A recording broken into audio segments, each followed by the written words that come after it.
Well done. Thank you. What do you think?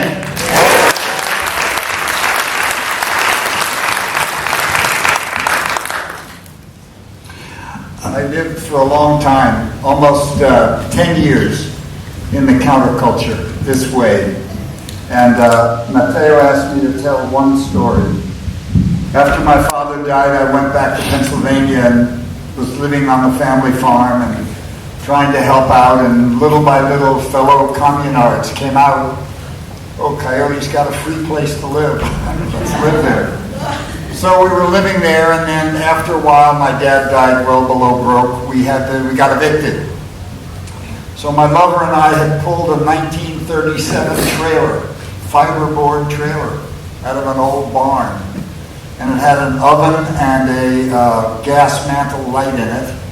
And we made a roof put some insulation down, sewed canvas, painted silver paint on it, sealed it up, put a potbelly stove, put bunk beds for our 2 kids. And we left Pennsylvania with $65 in our pocket to go to California. And our first stop, we were going to go to Phoenicia, New York. We had some friends on the commune there. And I stopped to pick up a dead pheasant. So we skinned the pheasant. And we had all these feathers. So we pooled a couple bucks and we bought a whole bunch of earrings and little clasps that you could clasp over the feathers. So every night we would stop in a lumber yard and we would get the short ends from by the way, it was December. We would get short ends from the lumber yard, we'd put them in the wood stove, and we'd light up the kerosene lamp and the gas lamp, and we would sit and make feathered earrings. And we made a little label. I made a label of a snake eating its tail and said, these earrings brought something from birds found by the road. Wear them in your ears, they'll whisper bright eternity. Anyway, it took us 3 months to get to California this way, but when we got to California, we had $500 in our pocket. Pheasant. Maestro, the Arrangiarsi for sure. Yeah, no way. That's making something to nothing. I never even thought about it as Arrangiarsi until Matteo wrote me an email today and said, oh, you have to tell this story about Arrangiarsi and the trailer. And I went, oh, yeah. If I'd had a way to talk about it in Italian, I would have gotten a lot more sex and a lot more drugs. I think you did okay in that.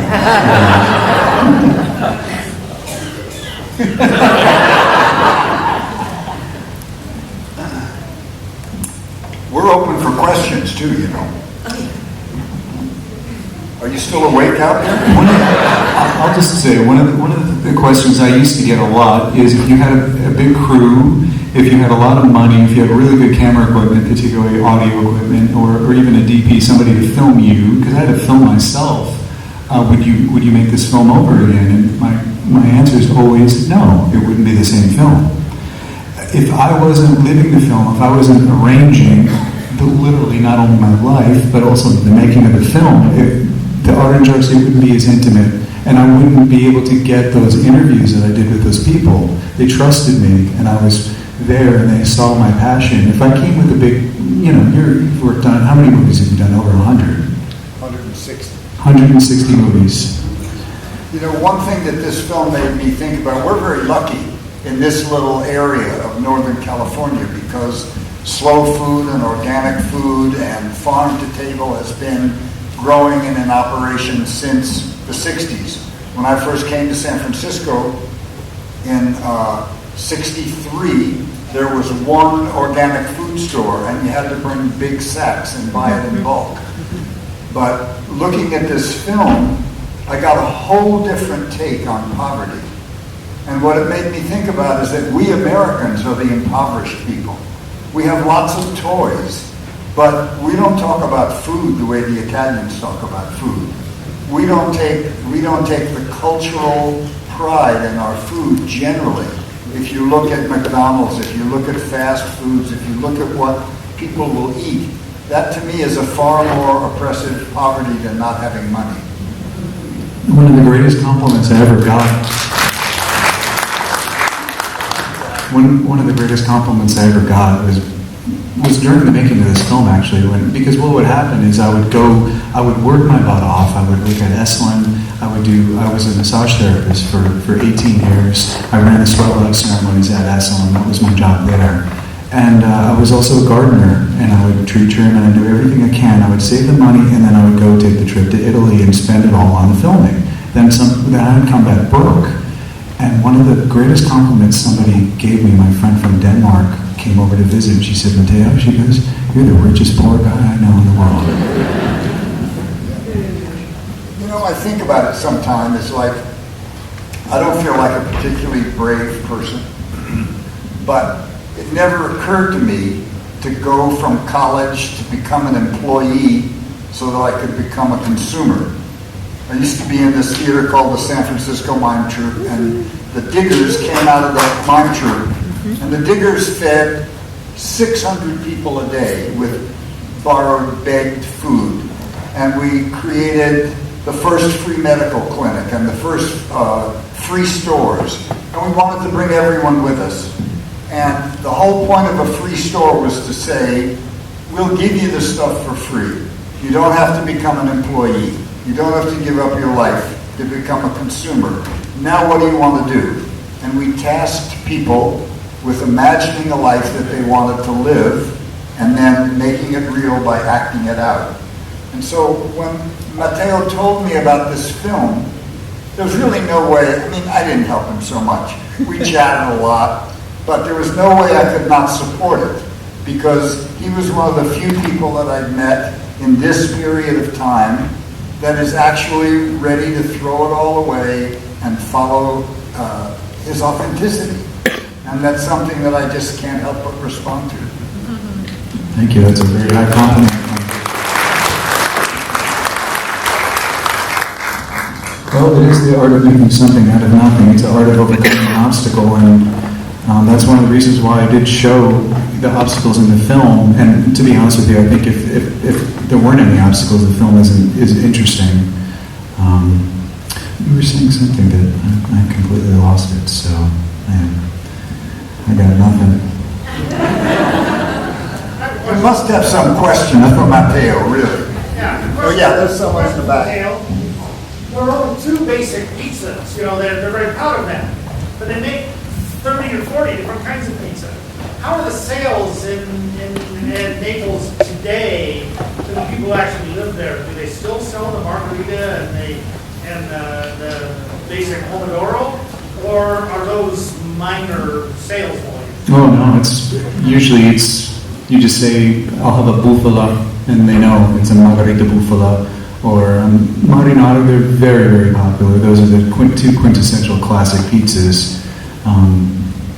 I actually, my favorite pizza of all actually is the marinara, because the tomatoes in Naples are so ridiculously good. It's all of Italy. I don't know if you know this, but pretty much the entire country is volcanic. And when you have volcanic soil like that, there's a tremendous amount of potassium in the soil, and that's why everything in Italy tastes good. I mean, besides the love and besides the culture and the traditions and all the techniques that they're using, but that's why you're never going to get tomatoes like that anywhere in the world except in the south of Italy, Naples, Ischia, and even in Sicily, which has Mount Etna. But most of Italy is volcanic, and besides it being volcanic, it's also the perfect storm of climatic conditions. So, I mean, you could go to Iceland, there's a lot of volcanoes there, but you can't grow tomatoes there. So Italy is a very special place in that way. And the marinara and the margarita are very, I mean, everybody gets that. One of my favorite pizzas, besides those two, is there's a couple of them at Starita, which is the pizzeria featured in the film. They use cream of pistachio and smoked mozzarella. It's ridiculous. And then there's another one that uses hazelnut paste and a sausage. Those are, and then the pizza del Papa, which is the pizza they made for the Pope, and that one has pumpkin on it and smoked mozzarella. Those are incredible. But like the guy says, I mean, you can put anything on a pizza because if it goes with bread, you can put anything on bread if it's made in a good way. And the most challenging thing for any pizzaiolo is to get the crust right. You have to dial it in, you have to dial the oven temperature, the skill. It's really not easy at all, as I'm sure a couple of you could attest to. So. Matteo brought me a whole bunch of San Marzano tomato seeds, which are growing in my garden right now. And of course, I haven't been to Italy in quite a while, so it's hard to remember the taste, but they're pretty good, even in this soil. I mean, volcanic soil is all mineral. And you know, in 1930, Congress said that the greatest threat to American safety was the demineralization of our soil. And there are people now that are literally grinding up rocks and spreading it instead of fertilizer on farms in the Midwest to remineralize it and bring that vitality back to the soil. Because by planting it over and over and over, it gets weak. That's the other thing about North and South America. The topsoil is about an inch or two generally in the continent. In Italy, the topsoil can be a foot. It can be a foot deep topsoil, and that's so you can farm for centuries like that place in Rome where they had the wheat. They're doing wheat for 2,000 years, and it's still incredible because we have a foot in Sebastopol. Luther Burbank made his institute there because he said it was the best soil in the world. According to my friend Chris, it's the best air in the world too, right? The best air in the entire world is where? Great. Great, or as I like to call it, gratin. I literally thought it was called gratin. Maybe they could pull the lights up a little bit so we could see the people. Can you pull the house lights up a little bit? There was a question over there, and I think there's a mic out there too. Was there another question? Yeah, somebody backing along the wall. Stand up so he can see you then. Stand up. There we go. Oh, thanks. I wanted to ask you just two quick questions. When you were raised speaking Italian, and then the second question was pertaining to the pizza that was passed around tonight, which I so appreciated. It was so delicious. And I was really impressed with how they passed it around and it came to us crispy.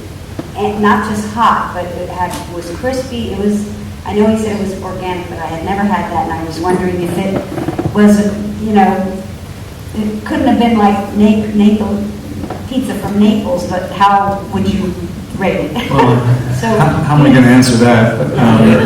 And were you raised speaking Italian? Was I raised speaking Italian? No, not at all. In fact, I took 3 months of Italian and just kept going there. And then, as Peter probably knows, you go to the south and you go to Naples, it's a completely different dialect, and it's like, hey, like, they don't say aspetta, they say spet. Andiamo, which means to go, let's go, they say yama.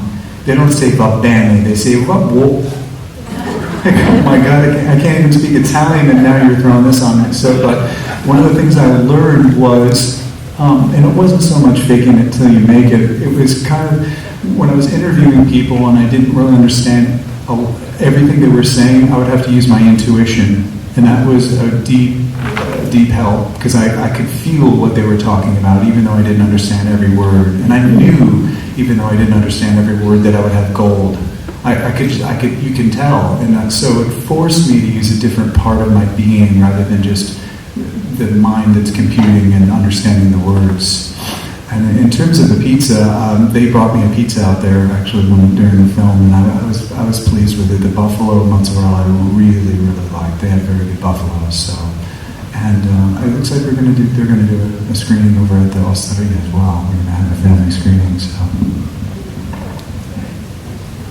Oh, there's a yes. I just wanted to thank you so much. Wait, take the microphone because everyone can't hear you, like me.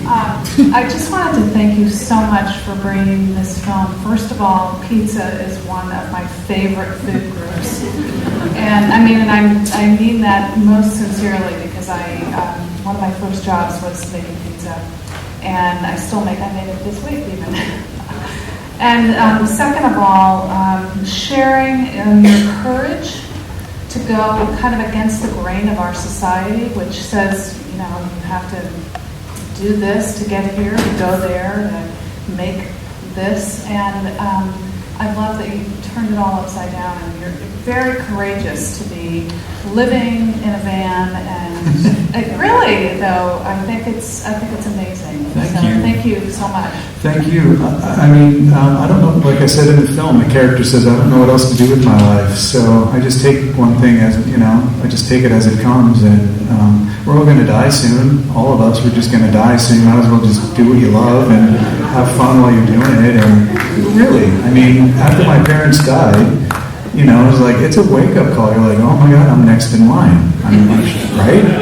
And so you better get on it. In terms of the pizza, and I'm a complete snob, what I've really come to the more spiritual aspect of pizza is that it is meant to be enjoyed. It brings people together. It's one of the only foods where you can put a pizza in the middle of the table and everybody takes a piece out of it and it connects you immediately, like tangibly connects you. It's such a beautiful thing. And so in my snobbery, I've come to know that the most important thing is if you enjoy it. If you want pineapple and Canadian bacon on your pizza and you love it, God bless you. Seriously.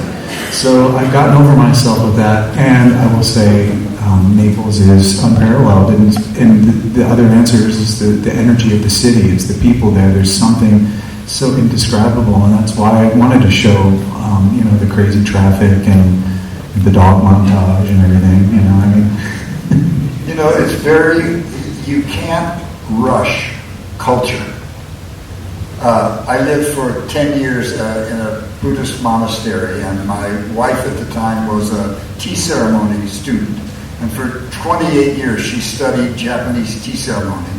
And she was so good that her teacher, who's the widow of the Zen master, Suzuki Roshi, would have her perform for the visiting Japanese dignitaries. It was quite an honor. And I said something to her like, wow, you must be very proud. You're really good. She said, no, I'll never get it in one lifetime. She said, you would have to grow up in the house of a woman who was a tea master, who washed the dishes that way, who set the table that way, who handled the silverware, who treated the food that way. You just can't rush that.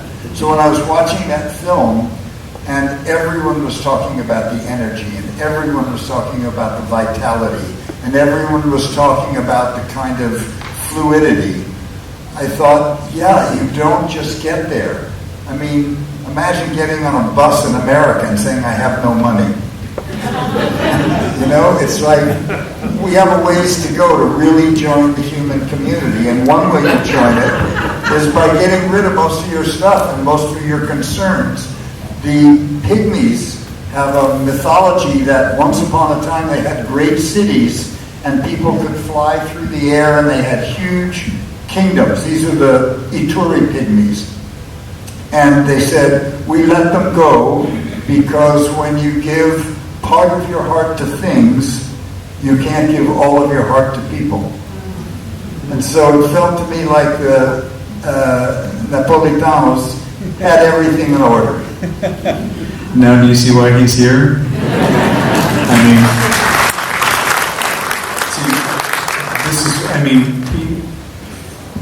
I've always had, always felt a connection with Peter even before we met, and we've had, in some ways, similar paths. And you talked about, that woman was kindly talking about going against the stream. I mean, to me, as I introduce him, a true American original. I mean, somebody who does his own dance, and I deeply respect that in anyone, and I'm just so glad that he's here. Do you remember how we met?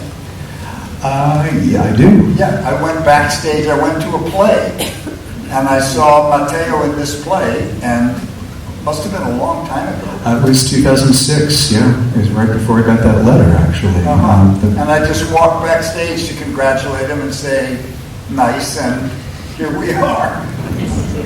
Well, he sees the essence of the film. He sees the energy, having studied, Zen Buddhism and being ordained as a Zen priest, let alone all the other wacky, crazy adventures he's had.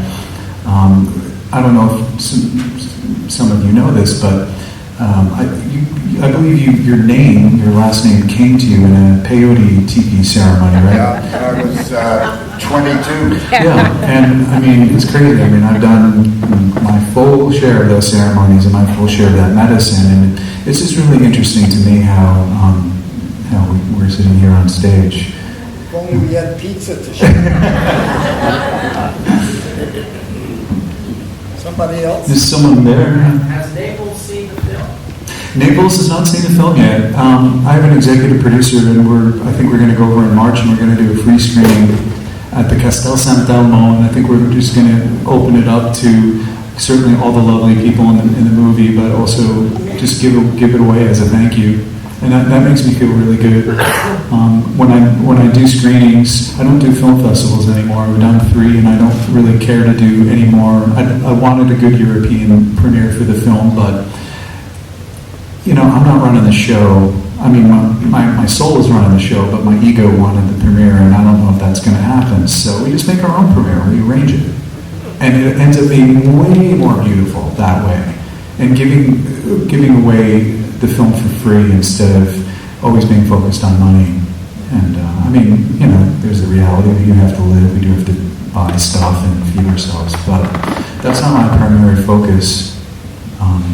It was, incidentally, last year I submitted, even that name, the word submit, you submit to a film festival. You submit as an actor, the submission. But I submitted to the Naples Film Festival, and they didn't pick the film. Well, yeah, but from Fascist bastards. I see it as like, I was kind of relieved because I know there's always something better. Because what I've learned is that God or Spirit, whatever you want to call the great mystery, God says yes, but not right now, or no, because there's something way better. So if I rest in that, I know there's something way better than Napoli Film Festival. You could do one more showing here, that's for sure. I'm over here. A couple of things. I was wondering if the research was organic. I appreciated all the historical, the background and all of that, and I just wondered, did you kind of have a plan at the beginning for that, or was it organic as you went? And my second question is, how much time did you spend editing? I spent 3 years editing, and I was taking care of this dog, Monty, who, my little boyfriend, I call him Monty, and when I edited the dog montage in the film, he was by my side, and I feel like he helped me edit that. And everybody wanted me to cut that out of the film. I'm like, no way. Because if you cut that, your film ends up being like everyone else's film, right? Because everyone else, they're not going to have a freaking dog montage. I'm like, I want the dog montage. So 3 years editing, and what was the first question? Did you start out making a film about organic food, or was your evolution of it organic? It was a very organic process. I mean, I knew that I wanted to have this author, Pino Aprile, in the film to talk about the racism and the Terrone, and how I met him was complete serendipity, by the way. Complete, I would say, divine orchestration, because I tried to get an interview with him. I couldn't get a response, and then I heard this voice when in Naples, go have a pizza at this place. And I'm like, really? It's on the other side of town. And the voice was like, with Pino Aprile, he's the historian in the film that talks about the racism. And he wrote this book, Terrone. Well, I went to the pizzeria, I listened to the voice, and they weren't open yet. And so I'm waiting outside, and this guy comes outside, and he makes suits. Naples has a very, very long tradition of the sartorial, of tailoring handmade suits and silks, and best in the whole world. You get a suit made in Naples. So he comes out and I say, "Lei è molto elegante oggi. You look very beautiful today. You're elegant." And he said, "If you want to look like me, come inside my shop." So I go inside the shop. We start talking about. He's like, "Why are you here?" We talk about the film, and he said, "Have you ever heard of Pino Aprile?" And I said, "Yes, I've been trying to get an interview with him for 3 years." And he said, "Let's call him. He's my friend." 2 weeks later in Trieste, it's the same thing, anyway, the process is very organic. I had a certain idea. I knew I wanted some history. I knew I wanted to talk about the North-South split, the racism. And obviously I knew I had to dissect pizza into the 5 elements, including the water. But other than that, it's a fishing expedition. I would just walk the streets day in and day out, just walking until something crazy happens. You know, you see, I don't know, a dog riding a Vespa or, or whatever. And so in terms of the editing, like I said, Peter, really, your advice really did help me. Just keep the spine at Arrangiarsi, and you always come back to that. So that was one of the most daunting tasks, was editing all of this footage. I had 130 hours, and then telling a story and having the arc of the character. But again, Peter's advice, you keep coming back to Arrangiarsi, keep coming back to you and your story, and you're going to be fine. So that's how it was. I just stole my oldest friend that I met the first day of college in 1960. He's a wonderful novelist and writer named Terry Bisson, and he's edited all 3 of my books. I just would never put a book out. And he was the guy actually that taught me the importance of the spine. My first book was 850 pages, the first draft, and he cut it down to 350, and I couldn't tell what he'd cut out. And the second one, I gave it to him at 250 pages, and he gave me 100 pages back, and he said, "This is the spine. Add whatever else you want, but that's the spine." And it's so helpful. That's not how my mind works. And so I was thinking about this film, like I've just finished my 3rd book. I'm just sending it out to readers. And so you just start. You think that a writer, maybe some writers plot their books out and work it all out in advance, but I certainly don't. I start with an image or an idea, and usually I find out what I'm writing by writing it. Yep. And by the time I've been through 9 or 10 drafts, I now know what to cut out and set away. And so it's very much like the making of the film. You capture images. They could be your thoughts, or they could be your images, or there's no difference between the two. And little by little you find out what you have, and you arrange it. Yeah, you arrange it. And for me it was, I don't know about you, with your work, it's an ongoing practice for me, and I'm working with the ego structure, because your ego can get attached to this, I really want to put this in the film, or blah, blah, blah, but it's not connected to the spine, and it doesn't move the story forward, and you have to cut it. You can't even find it. You can't even tell me what color it is, or where it lives, or what shape it has, so why listen to it? Just saying. Don't know what it is. There's one over there. Maybe 1 or 2 more. People must be tired. Congratulations, beautiful film. So I am curious, I've seen this film a few times. I'm curious about the characters, the veterinarian and like if you can just share a little bit about how you came to connect with these folks. And I noticed he has like one sleeve off. So yeah. It's like what, if you can just say a little about these people that are populating the film.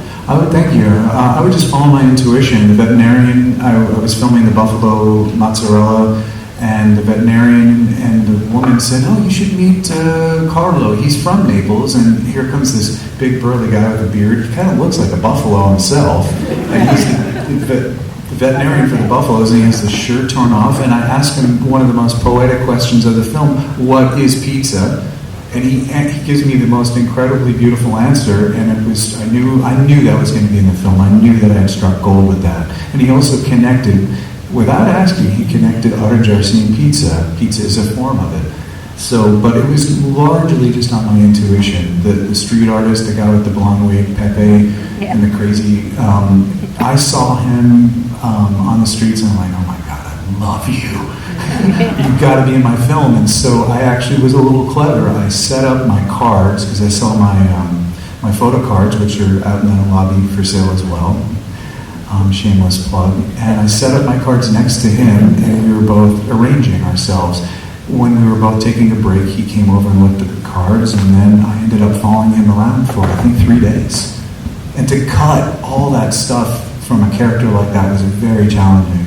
But again, if it doesn't move the story forward, if it doesn't serve the film, then you have to cut it. And so for me, at least, that was working with the ego. But it was largely on serendipity and listening. Go, okay, I'll go have a pizza, and I end up meeting Pinot Aprile. Or you just follow the energy trail. You know, I guess they talk about following the curiosity. Whatever you're curious in life, there could be some gold there. And since now we have cameras that we're not shooting film, you're not shooting film stock, you can let the video camera run and it's not going to cost you anything. It's just footage. So. Do you suppose there's a possibility that you could have a second showing here in Sonoma? You always see so much more the second time around. For me, anyway. Yeah, thank you. She asked if we were going to have the possibility of having a second showing here in Sonoma. Well, I might have to, I don't know if we would have Peter, but there's always a possibility. I mean, for my life, it's just, I try to live my life, I just stay open to things. So the answer would be yes, perhaps. I'd love that. But right now I'm just touring the film all over the country. I just go where I'm invited, or wherever I feel like there's an opening, I'll go to that city where there's something that's calling me, I'll go there. Like Seattle will be in a couple weeks. I'm really excited about those screenings. So. Last question. I have one right now. Last question. You still have your band? Did you eat at Dami Pele, and basically what was your favorite pizzeria in Naples? Did I eat at the famous Dami Pele? Dami Pele is also in that book Eat, Pray, Love by Elizabeth Gilbert. That's the pizzeria where she goes from Rome to Naples with her Swedish friend, and they have the pizza and they start crying because it's so good. And I've literally had that experience. I've eaten there, I think, 4 times, and actually filmed there a little bit, but it ended up on the cutting room floor. The Dami Pele pizza is very, very different style. It's extremely wet, and they actually don't use olive oil. They use soybean oil, from what I understand. And they only make 2 pizzas. They make the margarita and the marinara, and that's it. And they either water or a beer or a Coke, and that's it. And they're opening one up in Los Angeles. It's not my favorite, but I appreciate it, and there's always a one at the door. My favorite place in Naples is like, I couldn't tell you, I have a list of, I ate like at least 350 pizzas while, I went to Naples 9 times to make this Guerrilla Renegade film, so it's pretty hard to find a bad pizzeria in Naples. A crazy hole in the wall, it's ridiculous how good this stuff is, and it's just tradition.